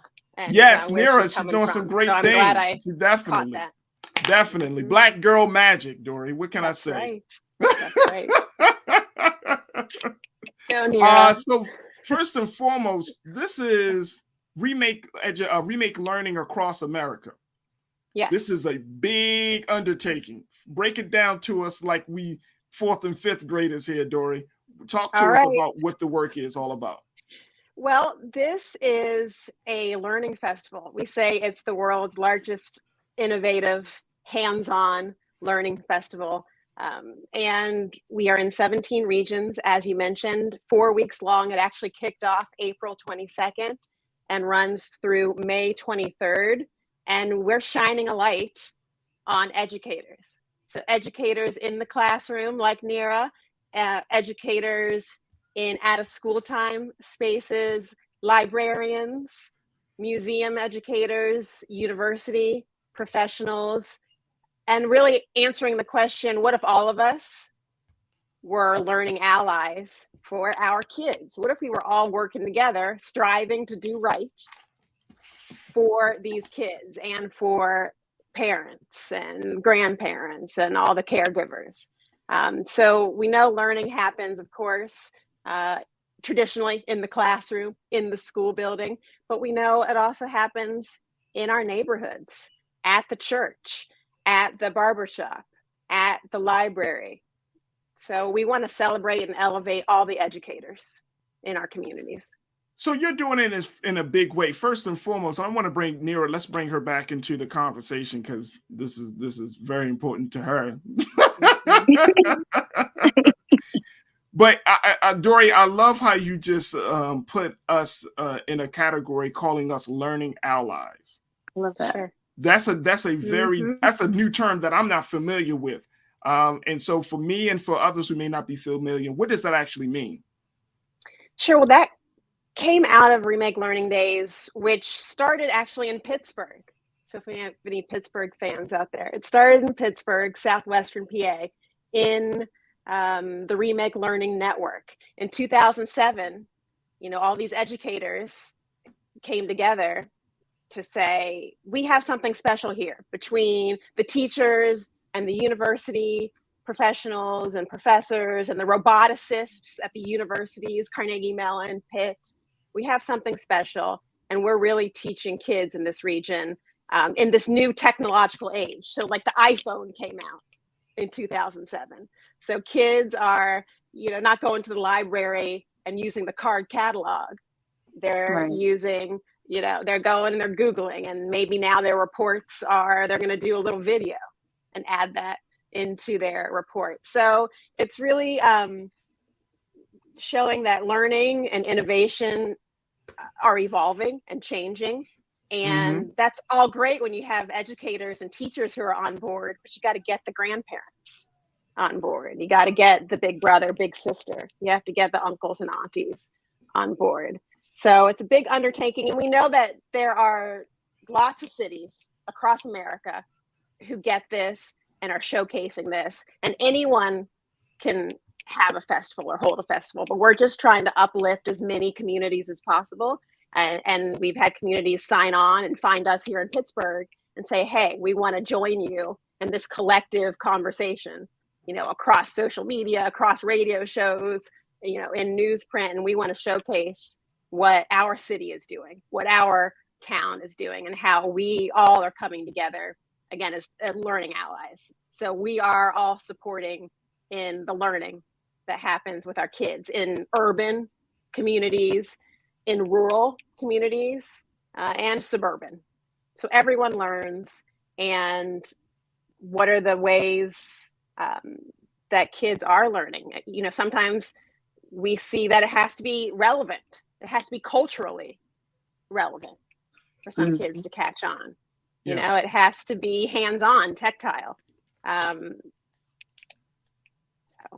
No, these are 1,300 events that have been that you, like you mentioned, it started back in April. It will continue all the way up until May 23rd. 1,300 events that are happening across the country. And look, check this out, folks. I mean, this is big. This is big. Dory, and then I'm gonna let Nira do the talking because I know she got a lot to say on this topic. But Dory, you know, what is the stance of remaking learning?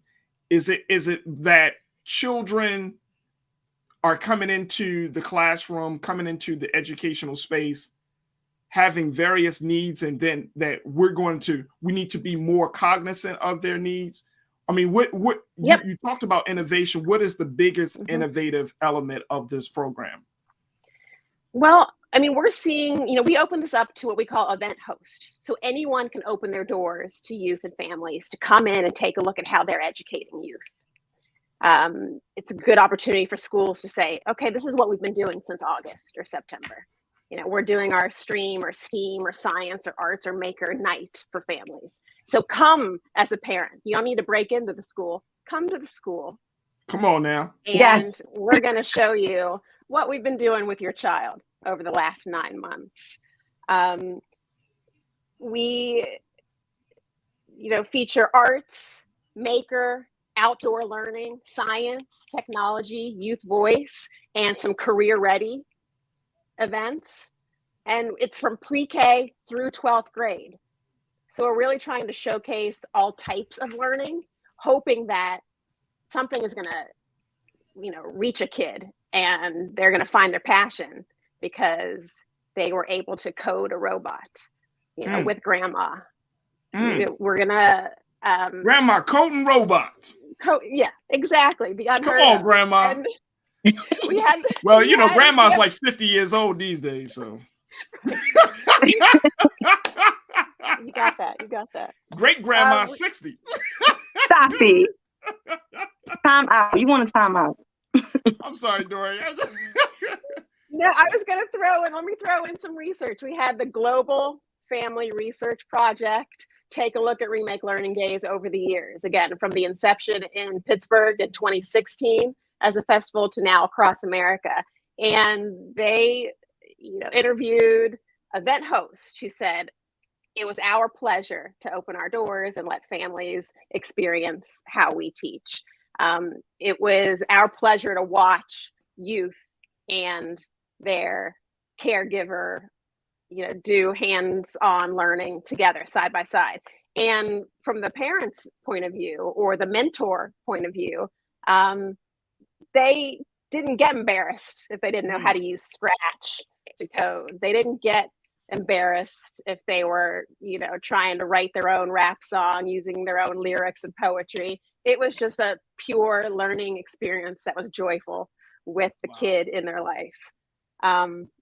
So that's all. Like it's something that hopefully every person can get behind. You know, this is a festival again across the country, 17 regions, and everyone. There shouldn't be anything controversial about showing different ways of learning and you know what that means in all settings and places and spaces, and celebrating every neighborhood and its resources. Nira, I'm giving you the platform. Go ahead, run with it. No, I mean, I think this is really great. I can, you know, contest to that. Like, I've actually been a host of multiple events like that. I'll actually be hosting Monday and Tuesday in our community, an art event. So I host art events and STEM events. So that's really funny. I actually do that. I'm going into schools for 2 years to do STEM and STEAM events with students and then families. I love, we kind of actually call it back to school night, or we'll have parent night or family night. And it really is great, you know, to see moms, you know, their kids teaching them how to use a DC motor or LED lights. I mean, it really is something. It gives the children another layer of pride in what they're doing, pride in what they're learning, pride in even being able to showcase what they've learned to their parents. And then on the parent side, there's so much pride for them to say, you know, my baby helped me make this drawbot, you know, and then we create this art together from creating a robot that can draw. So, you know, even something that's small festers into something so big, as you mentioned, because from that one activity, you've created a scientist, an engineer, and that's something that they can take with them and build upon as they get older. So I think that what you guys are doing is absolutely great. I think that every district should be on board with this, and maybe they are, and they're just calling it something different. Because I know here we have those we have like back to school festivals where we showcase. We have a STEM station, art stations, and all that stuff. Right. But I love the idea of the parents actually coming into the school, coming into the classroom, and seeing the space that their students are in, and not just on the back to school nights, because you know we always have them like at the beginning of the school year. But I feel like that's pre they filled up the walls with all their amazing work. So to have something at the end of the year, that's new to me. I haven't seen that, so I think that's really cool for them to actually be able to come into the classroom and even just to be able to sit there. Personally, I miss take your parent to school day. Because it's nice to just be able to have a parent like come in and just actually experience what the child's day is like. I know even for me as a child growing up, I don't know if they did that in Baltimore, Farajii, but I kind of went to elementary school in Arizona. And that was something that we did. Like my mom came to school for an entire day with me. And I thought it was the absolute coolest thing in the world. Like I wasn't embarrassed. She wasn't embarrassed. In fact, everyone liked my mom. So that made me like, I got cool points. Your mom wasn't better than mine. Just joking. But no, but you literally just heard what I was saying, like the disconnect between parents, students, and school.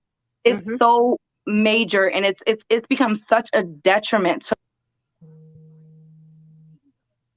learning environment.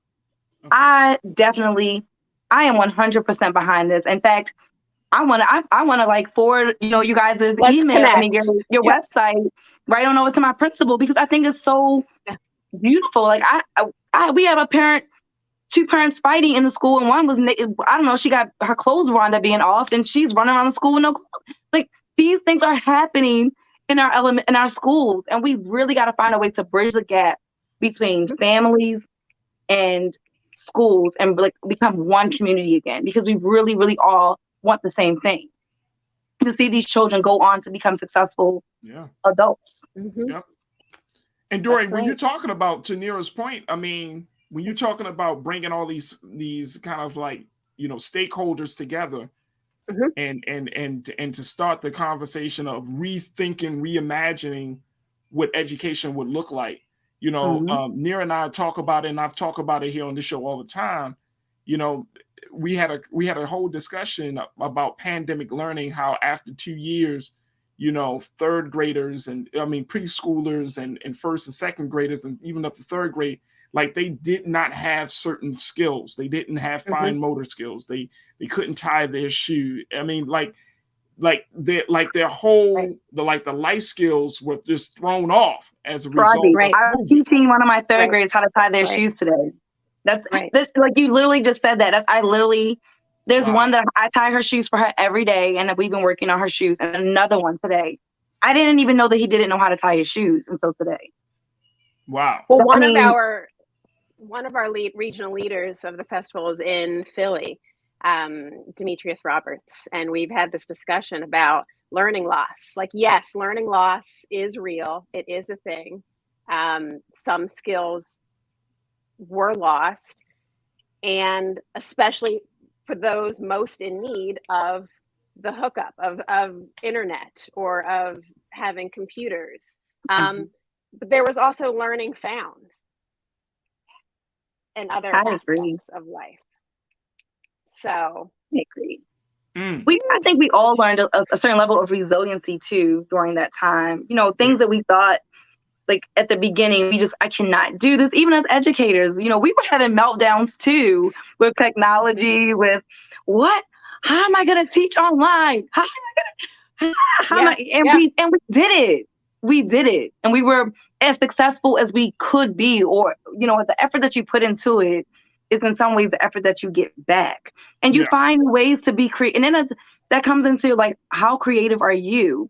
It took time for us to like, how creative can I be? How can I make my morning meeting just as fun virtually as I would in the classroom? You have to really tap into your own creativity. And I think that was one of the reasons that made me want to become an educator, the creative spark, the creative side of me. So to me, you know, we did learn a lot of things. And I mean, I didn't know how to teach virtually before, you know, COVID, and now I do. So that's a skill learned. And the kids are learning skills as well, how to type. And, you know, they're getting even better with using the iPads and so many other things. As you mentioned, technology is a big thing now. So they were able to do more coding because they were able to spend more time. You know, now every child, for the most part, has a laptop or an iPad from their school. And so those, like, there's more access now to the technology that they were lacking before, because we found the money to make sure the kids got those computers and those iPads that we couldn't find pre-COVID, you know?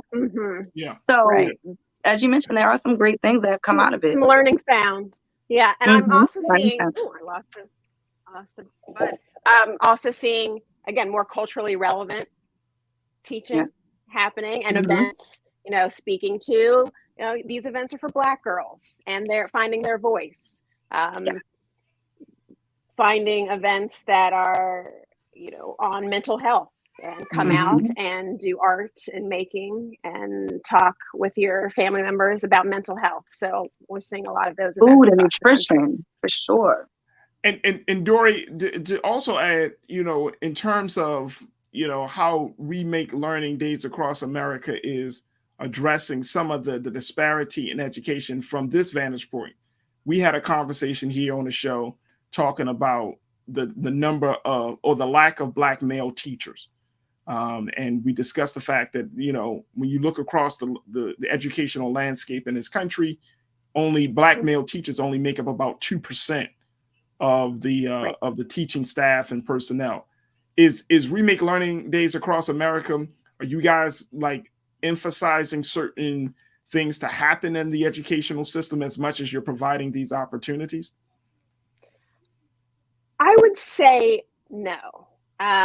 We are uplifting and highlighting in that respect those champions in the community. Okay. You know, there are Black men in the community who are teachers and leaders. So we're emphasizing those programs that exist and having more access. You know, we're shining a light. We're saying, you know, check out this leader, check out their content, and come find them during Remake Learning Days across America, and maybe hook up with them over the summer, or they can be in your arsenal of resources. Right. So, but I know that is such a big topic of having Black male teachers, and that certainly is a topic here in Pittsburgh and out of the University of Pittsburgh. So there's work being done really to even take high school students and have them on this pathway, Black high school students, to becoming educators and teachers. Right. So that's certainly the big conversation here in Pittsburgh. And just through this festival, you know, by all means, we're trying to showcase the resources that exist, you know, even if these are not quote unquote professional educators or teachers. No, there's some teaching and learning going on. Yeah, I was going to ask you, Farajii, were those numbers for actual like certified teachers? Because I can say across Baltimore City, and I can't speak for every city, there are a lot of Black men and just men in general that work in our schools. A lot of them are not in the teacher capacity though. Right. They work in a lot of the mental health capacities. Yeah. They work with the behavioral team. So they are there, and they are, oh my gosh, they're amazing. So shout out to all the Black male educators and male educators in general, because they've been extremely, extremely helpful. But I'm curious, because there's such a disconnect with male teachers in general, but I'm also curious if that has anything to do with salary. And that's probably another conversation. It is. But even just like talking to a lot of men may not even be willing to like settle for the salary that teachers get, whereas we women are a little bit, you know, we look past salary often as educators because of that nurturing side of us. And I'm just curious if that's part of the disconnect between Black males. It's interesting that you brought that up, because that was one of the factors that the salaries aren't competitive in a lot of states. to the Gotcha. eyes of these men. There you go. So Yeah. if you're We a women are just teacher, like, I want to teach, right? Like get if the you're money. a teacher, $45,000 or $50,000. Yeah, a lot of men are, they're like, what? Yeah, Right. I can't provide for a family and with you that. have a family to take care of, right? It's like you have to have a different conversation with your family saying that, look, this is a passion, but my passion at this point, like, of course I can get certified and get, go up the scale, but that is a huge part of it. But there have been a number of studies, and we talked to one of our cultural correspondents, Owen Adedoyan. She did she looked at a number of studies and found it was salary that has been a huge factor in getting men into the classroom. Mm-hmm.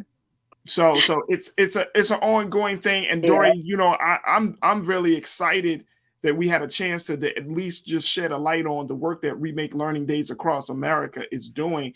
I mean, folks, this is a month's work, a month's festival, 1,300 events, 17 regions. A lot of people are going to be touched as a result of all of this work that RLDAA is doing.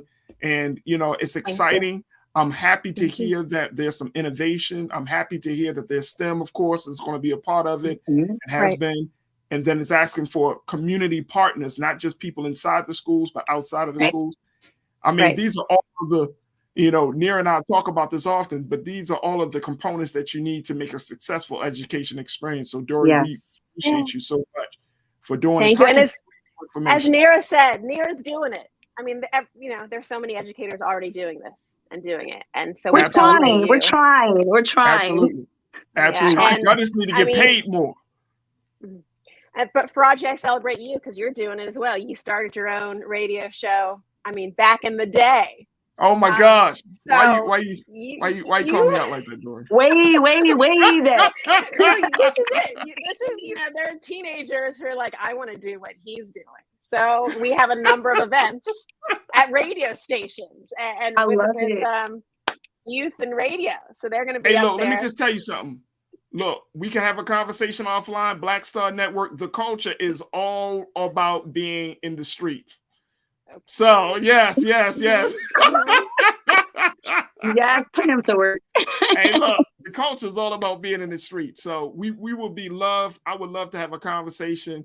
And Nira will certainly advise me on the best ways to do it and the best manner to do it. So I'm all for it. So, but I'm really excited. Always making a Black woman work. Oh yeah, all the time. But I'm really excited, Dory, and I thank you so much for your time with us today. How can people get more information about the work you're doing? My pleasure. Go to the website, remakelearningdays.org, and take a look at all the 17 regions. And now we're up to, I think, over 1,400 events. So get there. Check out the website. Find events. The majority are in person, but we have over 100, maybe 110 that are virtual. So you can tune into the Smithsonian Museum virtually. You can tune in to several events. Absolutely. But there are events in the DMV for anyone out there in the DMV area. Mm-hmm. And how about the West Coast? We just actually wrapped up with San Diego County having a festival. So that just wrapped up. We wrapped up, oh my gosh, a few festivals. So San Diego County, Badgerland, Wisconsin, Eastern Kentucky, done. Suncoast, Florida is going on, and we're about to kick off. And Kansas City, Missouri, Chattanooga, and Knoxville, Tennessee, and West Virginia. Oh, hitting all across the state, Pennsylvania. And then we'll hit up Chicago, Greater Cincinnati, and the DMV. Awesome. Nice. That's amazing. Awesome. That is awesome. Right. Dory Taylor, we truly appreciate you. I appreciate you. Thank you for having me. You're welcome. And we would love to bring you back on as, once y'all wrap up the festival. I'm sure you got some other things planned on the agenda for the rest of the year. We would certainly be open to continuing to shine a light on the great work that you're doing. So thank you so much. Thanks for having me. Appreciate it. Great to see you and meet you. Nice meeting you. Absolutely. Bye. Absolutely. Thank you. Folks, again, remakelearningdays.org to get more information. What can I say? Education. Teacher Appreciation Week. Did you give your favorite educator an apple? I'm just letting people know. Did you get or an apple pie? What is the correlation with the apple? Might work. We like wine. We like wine. Preferably red or Prosecco. No, we don't like Moscato. It's like no, we don't do apples no more unless it's a hard apple cider. Isn't it beverage? We can have a hard apple cider. A hard cider. I appreciate you, dear. Thank you so much for joining us. As always, thank you for being so good for the culture. Anytime. All right, folks, that's going to do it for us. I thank each and every one of you for being a part of the conversation. Thank you for checking in with us for my Ask Me Anything segment. We're going to do more of that, try to get more of your questions and more of your concerns, and let's continue to engage each other. That's why I got my social media right there. You see it? There it is right there, folks. My social media, boom, boom, boom. You can find me on Facebook. You can find me on Twitter, on Instagram, all of those things. So thank you, thank you, thank you. It's not just about getting followers. It's about engaging you in a way that is going to be beneficial and that's going to be fulfilling. So make sure you take advantage of that. Plus, of course, the best way to engage us is supporting us here at blackstarnetwork.com. Look, this show and many of the other great programs that we have on the network cannot happen unless you put your eyes on the screen. Or as you heard from our dear brother in our commercial, bring your eyes home. Folks, Black Star Network, it is officially here. Boom. And we want you to continue to support us financially. If you can't support us financially, make sure that anytime you get a notification on YouTube or on Facebook, make sure that you share. You make sure you like, make sure you pass it on to your family and friends, and let everybody know you can download for free blackstarnetwork.com on your phone, your tablet, or on your smart TV. Boom, look at that. Look at that. That's how it pops up on TV. You see that face looking all serious? That's me. All right, so make sure you check us out at blackstarnetwork.com. I want to thank my fantastic team. I want to thank my man Keenan, thank Shannon and Joel, and I thank all of our Culture Crew contributors today, Nakia Glad and Nir Muhammad, and I thank you for being a part of the conversation. Stay tuned. 6 o'clock Eastern Standard Time is Roland Martin Unfiltered. As always, never be afraid to challenge what's wrong. Stand for what's right while being yourself in the process. God willing, we'll talk tomorrow for another exciting edition of The Culture right here on the Black Star Network. Peace.